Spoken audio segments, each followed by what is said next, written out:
Ranga, and welcome to the PaintMyWords.com report. This is episode 5. This is D.B. Williams, your host.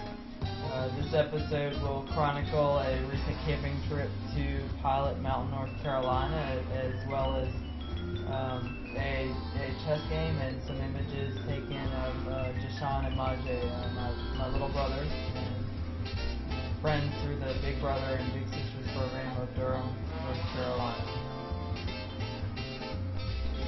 As always, images and further commentary can be found on my website, www.paintmywords.com. This is an image of Keys taken before our trip started. I brought the yellow out and the blue out. What I like about this is it shows the start of the trip. It shows the beginning of the trip. You can see that the actual focus of the image is the silver key and the yellow and the purple on the right. This image practices the rule of thirds. The kind of left-hand side of the image recedes into the background. It's a solid compositional piece. When you arrive at the top of the mountain, you're greeted by this lake and this cabin and this very open space. It's got wooden logs supporting a roof-type structure. And throughout this, you can see these vertical logs, and you look out and you see this lake and this green pasture. And what I've done with this image is I kind of set it to a skew so the logs lean into the corner of the image, and you can see the lake, which I've made into the white, the highlight area. And I've also kind of tilted the skew of the image so it leans into the left-hand side of the drawing. I like how this image has been rendered in such a way that you can't see exactly what it was at first. You can't see the horizontals on the line. I like how it's different than what you would normally see the space as. Images were taken at the same place as the previous one. The one on the bottom, I've used the wooden joist in a parallel and horizontal fashion to frame the lake behind it and the tree leaves behind it. The one on the top, I've obviously taken those joists out. You can just see the lake and the leaves. Great view, you know, this is on top of a mountain. It's very pristine lake, relatively clear water, silt-free. I just thought it was a unique way to portray this lake through the wooden views, using them as a frame. This image was taken roughly around the same time. What I like about it is obviously there's no water. There's a really good sense of perspective, even though the image is maybe 10, 20 feet deep. You're looking down the wooden beams towards the end of the aisle. This was accomplished through the way that I cropped the picture. I punched out the green to the bottom right. I brought out the red in the logs to kind of highlight those differences. They're obviously complementary colors. And the big block of gray on the left hand of the image serves as a neutral space. This is just a great image that brings your eye forward. It moves your eye with it. It's dark in the top hand, which the color fades into. Very simple, very provocative piece. I know. This is the photo of Lindsay. We found a slanted tree while we were hiking on the mountains, and I thought, hey, this is a great way to frame an image. You know, I'm going to take advantage of this natural wonder.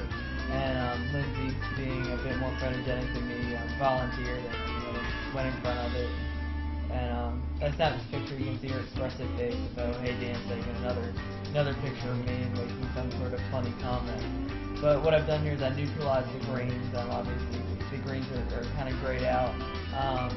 Flesh tone stays about the same color.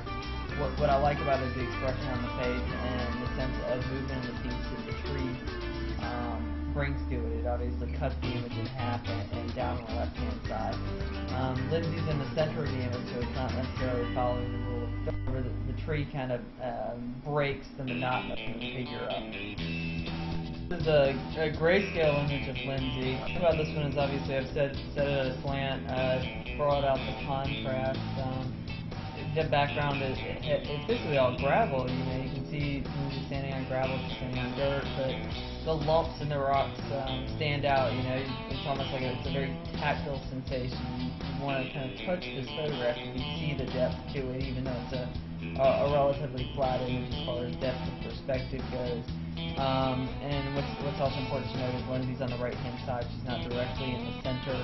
She's got a sense of movement about her, even though she's standing still. A few days out of the week, I get on the phone and I chat with my dad, and I say, "Hey, Dad, I don't really want to grow up. I'm pretty happy being this age. I don't really have any intentions of having any more responsibility anytime soon." And this image with the lips puckered out, asking for a kiss, and the beard, and the shaggy hair, and the vibrant color, and the skin tones, and the face, and those eyes. This image just screams, "Hey, I'm still kind of exploring being this age, and exploring being very tactile, and exploring this whole growing up thing." This image has a sense of expression and a sense of portraiture that I like. More of the same as far as color and as far as go. What's important to note about this image as well is the sense of motion, the sense of, hey, I'm looking down, or the sense of perspective of the photographer here. You can tell that this is not a level perspective that I'm actually climbing up the rocks. It helps portray a sense of motion. You can see the landscape below. You can see my hair from a top viewpoint, which makes it an interesting photograph. And I've also feathered the edges with black to set a focus on the figure in the middle of the piece. So Lindsay aspired this, like she aspires many small wonders of our world. I brought the red out in this moss, and I brought the green out in this moss. This is just one of the many marvels you can find just by walking through the forest and looking at what's on the ground. This is a picture of a wood rotated on its side. You can see the gray on the left, and you can see obviously the green highlights that I brought out. And what I liked about this one is the sense of picturesque painting about it, and also how it reminded me of Ansel Adams' landscape portraiture. It's got that quality and that depth of movement to it. Both these images are pictures of obviously of trees and bark. What I like is the sense of, oh, hey, I want to take my hand and punch those leaves on the left. They've got that sense of demanding your tactile attention. The same thing with the bark on the right, and how it's kind of hidden the branches. They recede into the distance, and you still see the look of the bark. You can see the closeness of the bark on the right. There's a piece in your focus, and there's a piece out of focus, and that's what makes a good photograph. This is obviously an image of fire. What I liked about it was how you could take this with so little light, like use no flash, and just brought out the colors through some Photoshop tools and feathered the edges so you could focus precisely on the wood and the fire. So this is a very low light image, and there's obviously a lot of granularity to it. There's a lot of areas and negative spaces, and you can't really see what's going on. What I like about it though is the sense of the subject matter. Obviously you can see Lindsay, how she's there. There's obviously a form there, but at the same time you can't really see the details. You can see it's a woman, you can see it's a chessboard, you can see a tiny bit of flash on the right hand side. I just think this is a great way to rescue a low light image and add a very artistic touch to it. Lastly, this is an image of Jashan and Majay playing a game of marbles. What I really like about this though is you can see the sense of tension between the two of them as they're playing this. They've obviously worked themselves quite up over this game, and I managed to capture that in this photograph. You can see Majay looking soulfully into Jashan's eyes, and vice versa. There's anger, there's tension between the two of them, and I managed to capture this sense of movement and this sense of human emotion. That concludes another episode of the PaintMyWords.com report. As always, you can view further commentary and further artistic works through our website, www.paintmywords.com. Garanga. Have a great afternoon.